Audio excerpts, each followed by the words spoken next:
First, I'm going to teach you how to make a face mask with a bottle.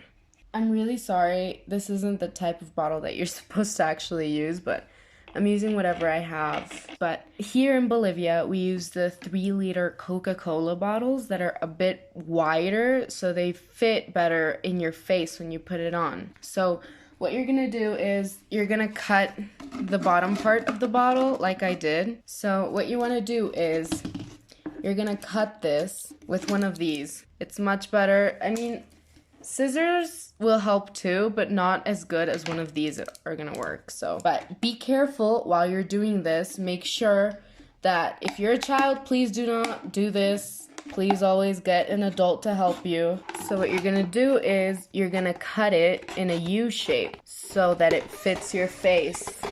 And there you have it, okay? This part is what's going to be in your face, okay? So what you're gonna do is you need to put something that's elastic. That way, when you put it on, you'll have pressure in the back and you won't have any open spaces that the gas would be able to go in through. So you can use a lighter and use like a metal point. So all you're gonna do is you're gonna burn it until it's really hot and you can make a hole through the bottle. So once you have these little holes on the side, my rubber band is pretty small, so I'm gonna use this to show you how it's supposed to look. It'll look like this. That's a face mask. So once you're done with your face mask, when you put it on, this is what it's gonna look like. Oh look, this works really well actually. Tie it back, and there you go. It's gonna help you breathe if you're in a situation where you really need something to cover your face. Because covering your face with anything like this just doesn't really help. This really needs to be elastic. I mean, this has worked pretty well right now that I'm using it. But I really do think that this will end up getting loose as you run. So the elastic band is just gonna keep it in place and not let it fall or anything. And one more thing. Up here, like if it's like a rubber band, this part right here is gonna be really pressured to your head, which is the whole point of it. Because when you put on your mask, the places where where there could be like leak points, let's call them, where the gas could get through, is down here, this part that goes onto your chin. And even the bottles would sometimes cut my face if I wore them for too long. So what I would do is I would get like a bandana and I would just wrap it around my face so that when I put the mask on, it's not cutting me. You see? And that way the bottom part down here isn't a leak point anymore.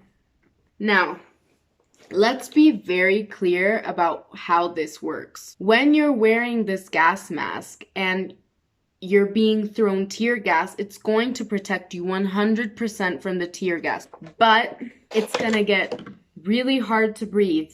So only use this DIY gas mask if it's utter emergency. Some people also made holes in the cap so that it could get easier to breathe. And once the tear gas came, some people were just, they would just cover it.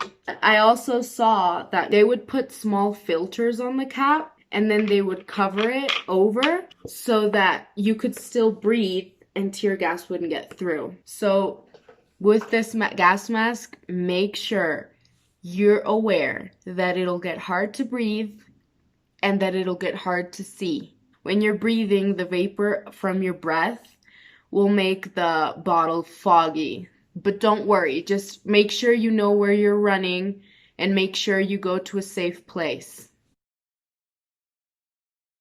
Okay, so this is one of the things that I think helped us the most during that time. So this is baking soda and this is water, plain water. So what you're gonna do is you're gonna open up your baking soda and you're gonna pour it. Basically, you put however much you need and you put a tiny bit of water, and then you mix. Okay, so this isn't gonna work. It's quite liquid. It's not supposed to look like that. What you're supposed to end up with is like a paste. Just don't be stupid like me and don't put too much water in it. So make sure it's more baking soda than water. Yep, I think that's quite good. Okay, so with this part, what you're going to do is you're going to get your baking soda solution. It's better if you have a paintbrush or a makeup brush, but all you need to do is put it in the places that are going to harm you the most. Put a lot in your eye bags. Put it as close as you can, but always be careful to not put it into your eye, okay? Children, please do not do this at home. Please always be watched by an adult or supervised by an adult when you're doing this. But I really recommend that you do not take children or animals to protest. Please don't do that. You're putting them in danger. Tear gas is really bad and harmful for us. Basically, just put it all over your face, okay? All over your face. But in the places that are gonna hurt the most, which is your eyes and around your mouth, on your upper lip, and around your nose. Put it everywhere. The more you put, the thicker the layers that you put on, the better it's gonna work, okay? And there you go. You're supposed to put it up here too. My skin is a bit irritated, so I'm not gonna do that. This is what's gonna protect you the most. It's that easy. Baking soda and water. Make a paste, put it all over your face. The other really easy thing is petroleum jelly. What you're gonna do is, you're gonna get the petroleum jelly, just a dab, and you're gonna put it around your nose. All over your nose. And all over your mouth if you need to. It just really depends on yourself. But just to make sure, put it around your mouth and your nose, okay? So, like that. And like the baking soda, the thicker it is, the better it'll work. Which is what my mom made me do during Black October here in Bolivia. What she did was she made me put the petroleum jelly and then put the baking soda and water solution all over my face. So the other thing that'll work well is you get one of these, and you're also gonna need a surgical mask. Put it in, and this is vinegar. It's white vinegar. I don't think it really matters what vinegar you use, but we used white vinegar. And what you're going to do is you're going to damp it in the vinegar. So as you can see, it's really hard to make it soak up. So when you leave it overnight, it does a better job. Just let it sit, let it soak. So then what you're going to do is you're gonna put it on any surface, let it dry, but make sure that tomorrow when you go out to protest, you damp it at least once more. So what you're going to do the next day is you're gonna grab your plate again with vinegar. Don't throw it out, okay? And you're gonna damp it again. 1, 2, there you go. And put it on. I know it's uncomfortable. I know it's disgusting to wear something like this. It's a very nasty sensation on your face. But this is what'll protect you. This is the most amazing thing that we could have come up with during October in order for the tear gas not to affect us as bad. So it's damp. As you can tell, it's wet. And you put it on. And it'll feel weird at first, but it's going to work, okay? It's better to be safe than to be comfortable in these situations. So, sometimes I'm very delicate. My skin just gets irritated. Look, with the baking soda, it already got irritated. That's going to happen. So at night, when you take it off, wash it off completely. And if you have wipes, wipe your face, okay? And then put lotion on your face so that it's not as irritated. Also, wear sunscreen. Please wear sunscreen.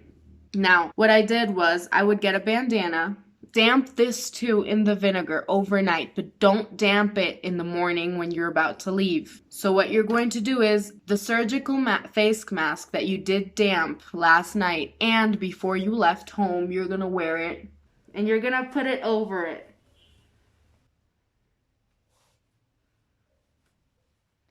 It's going to feel uncomfortable, but it's going to work. All right? And keep in mind that you have to have your petroleum jelly on your face, and you're going to also have your baking soda and water solution all over your face. It's the most important part of all that you wear these surgical face masks damped in vinegar, okay? It's what's going to help you breathe. It's what's going to keep the tear gas from irritating everything in your body. So this next it's optional. Don't do this if you are under, you know what? Just don't do this if you're under 18. But it did help some people that were affected really badly from the tear gas. After you've been tear gassed, most people like to light a cigarette and smoke. That helps with the fumes of the tear gas that you have inhaled, okay? It's gonna like contrast with it. It's gonna like, you know, it's gonna repel it. If you've done everything and it still doesn't help, smoke a cigarette. You're not gonna lose anything. Get a small container, put vinegar inside it, and you can even put your surgical masks inside so that when you're out running, you can just take them out and put them on and make a lot of them. Please make lots of these to give out to people. That's what we did. As volunteers, we would buy the boxes of surgical masks, and I'm sure that in the States they're a lot cheaper than they are here. And we would just all damp it into a huge container with vinegar filled up to the top. That way we could just keep putting surgical masks in, damp them, and then give them out to everyone who needs them. We would also carry these packets of baking soda around with us all the time.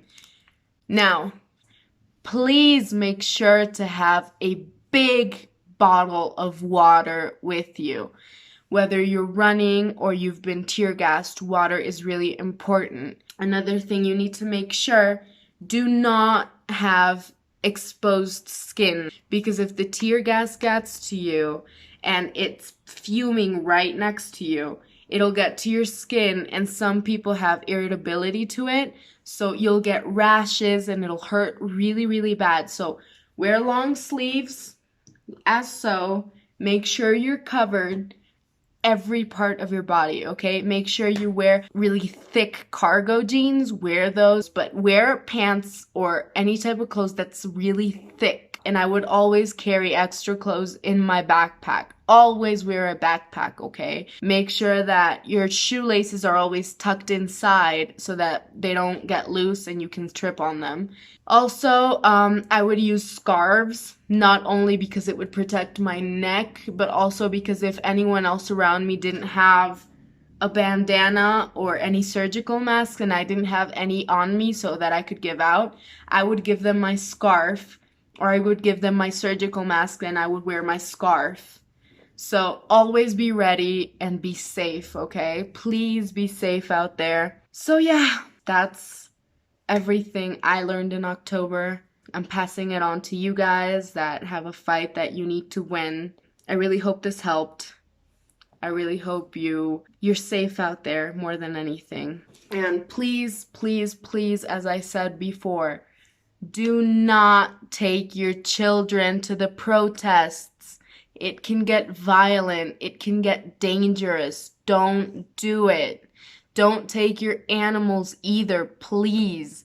Tear gas can even be deadly for children and animals. Please do not take them. As I said, you can combine all these tools that I've given you, or you can use one or two, but I feel it's better to have everything. I really hope we're able to get past this. I really hope this is a war that we win, and we're going to do this together, okay?